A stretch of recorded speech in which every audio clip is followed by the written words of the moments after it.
an open rebuttal to critics of the Black Olmecs theory.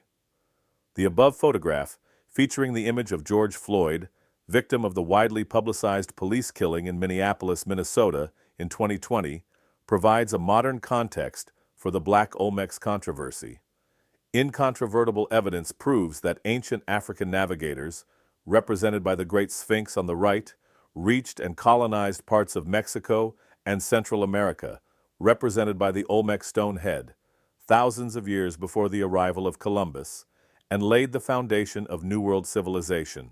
Historian Graham Hancock has written the following: "My own view is that the Olmec heads present us with physiologically accurate images of the real individuals of Negroid stock, charismatic and powerful African men whose presence in Central America 3,000 years ago has not yet been explained by scholars.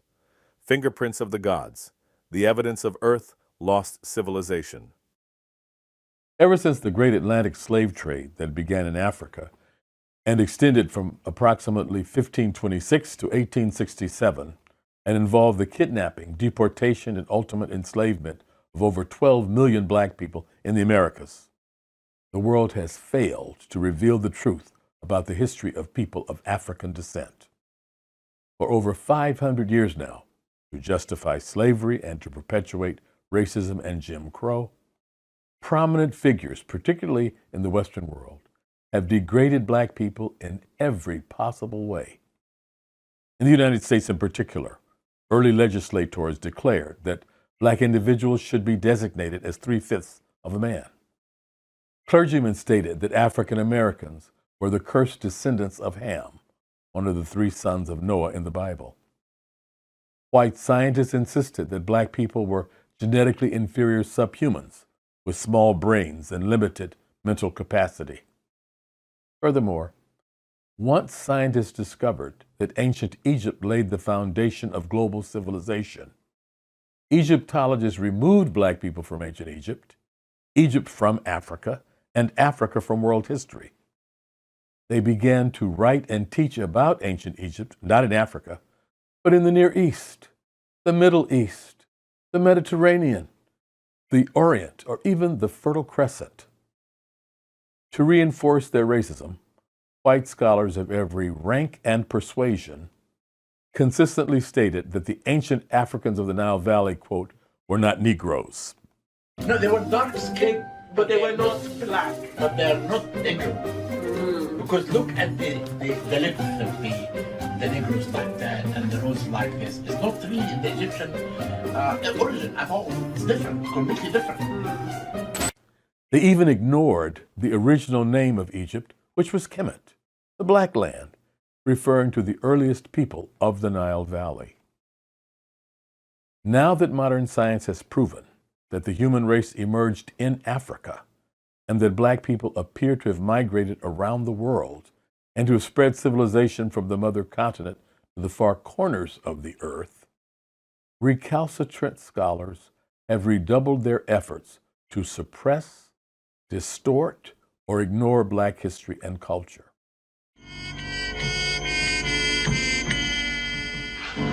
Professor! I got it open!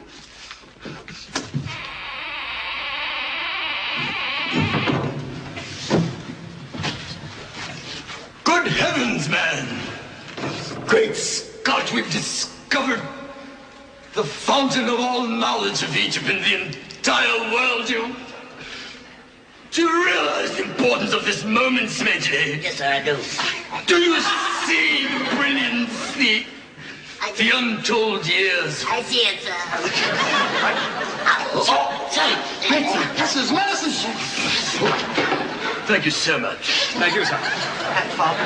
You slave. Look! What is this? See. Says, cannot.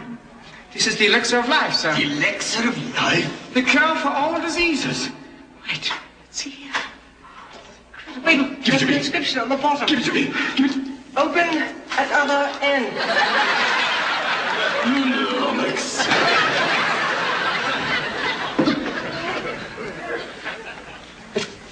This can't be, man. What? You know what this is? What is it, Buddha? It's the book of life. In the beginning, when man arrived on Earth, the black gods did leave their spacecraft, and they walked, and they named the beasts of the sea and the animals of the land. Heavens. And man in his blackness did walk the earth, making medicine. Medicine? They discovered type. These were all black people got down. Wait a minute. There ain't nothing in here about white. This is ours, Jack. Wait till the brothers hear this. Buddha. I'm gonna get this book out of here, baby. This tells the real tea. Check this out. Self-control yourself, don't you What see? you mean, Jack? Look at this here. Black people started the music and the brain surgery back in the year 3 BC. Yes, of course, Buddha. Man, they was getting down. This is it, brother. Yes, Everybody gonna know about this. This book. We can change the history. Civilization will be changed. By all means. Yeah, this is gonna be it. Get the bulldozers, there's nothing here. But. Shut up! Good heavens, time for tea, eh? What?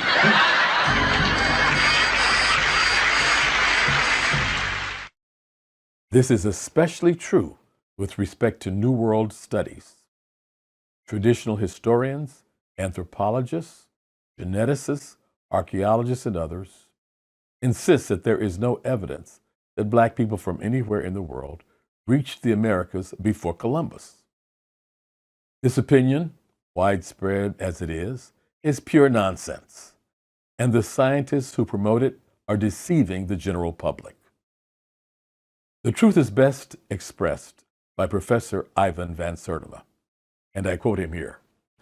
The African presence is proven by stone heads, terracottas, skeletons, artifacts, techniques, and inscriptions, by oral traditions and documented history, by botanical, linguistic, and cultural data. When the feasibility of African crossings of the Atlantic was not proven, and the archaeological evidence undated and unknown, we could in all innocence ignore the most startling of coincidences. This is no longer possible. The case for African contacts with pre-Columbian America, in spite of a number of understandable gaps and a few minor elements of contestable data, is no longer based on the fanciful conjecture and speculation of romantics.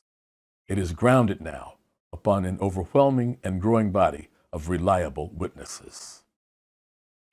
It is high time for conventional authorities to stop denying the vast antiquity, global presence, and contributions of black people to the advancement of civilization. Our program, They Came Before Columbus, is a major step in that direction. We're still teaching that Columbus discovered America. We're still teaching that those people who lived here were called Indians because of Christopher Columbus. It's all a bunch of hokum. It isn't true. The first people that inhabited this continent and every other continent on the face of the earth came from Africa. People from Africa came to what we call the North American continent between 20,000 and 10,000 years before Columbus was a gleam in his father's eye. What we call black people were here before there were any white people on the face of the earth. There were no white people until enough people from Africa moved into the northern climates, and their skin, their hair, and their eyes got lighter as they were exposed to less and less sunshine, so their bodies produced less and less melanin. That's the only reason my skin is this color, because my great-great-grandparents came from Ireland, which is in the northern climates. We don't teach the truth to kids. I don't think they teach the truth to kids in Europe either, because we all seem to think that the most important thing you can be is white. There is no such thing as a white person. While mainstream archaeologists assure us that Africans never colonized Mexico or Central America, the average man looks at these statues and heads and wonders how academia can make such a blatantly wrong assertion, one that is startlingly unscientific at its very core. Even though it is sanctioned by the hallowed halls of academia to tell the masses of tourists and students alike that these were not Africans, one must conclude that these academics are blind, insane, or both. David Hatcher Childress. The startling fact is that in all parts of Mexico, from Campeche in the east to the southeast of Guerrero, and from Chiapas next to the Guatemalan border to the Panuco River in the Huasteca region north of Veracruz, archaeological pieces representing Negro or Negroid people have been found, especially in archaic or pre-classic sites. This also holds true of large sections of Mesoamerica and far into South America, Panama, Colombia, Ecuador, and Peru. Alexander von Wudenau. The African presence is proven by stoneheads, terracottas, skeletons, artifacts, techniques, and inscriptions, by oral traditions and documented history, by botanical, linguistic, and cultural data. When the feasibility of African crossings of the Atlantic was not proven, and the archaeological evidence undated and unknown, we could in all innocence ignore the most startling of coincidences. This is no longer possible.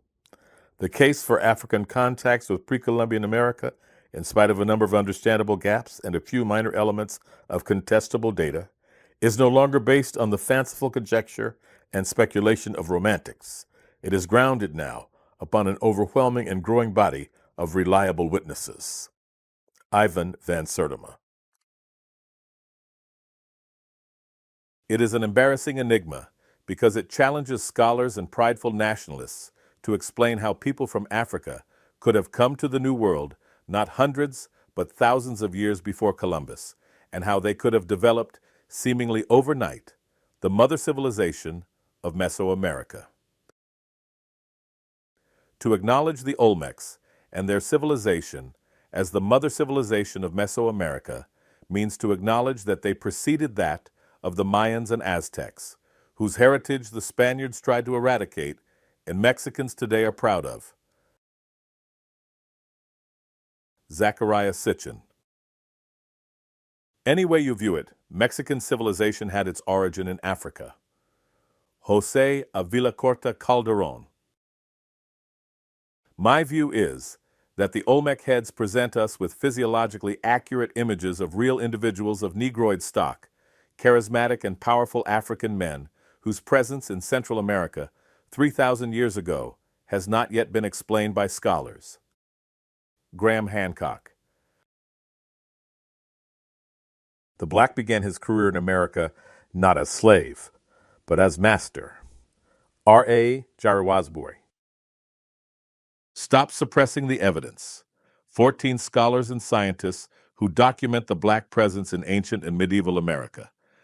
Black children must be taught the truth.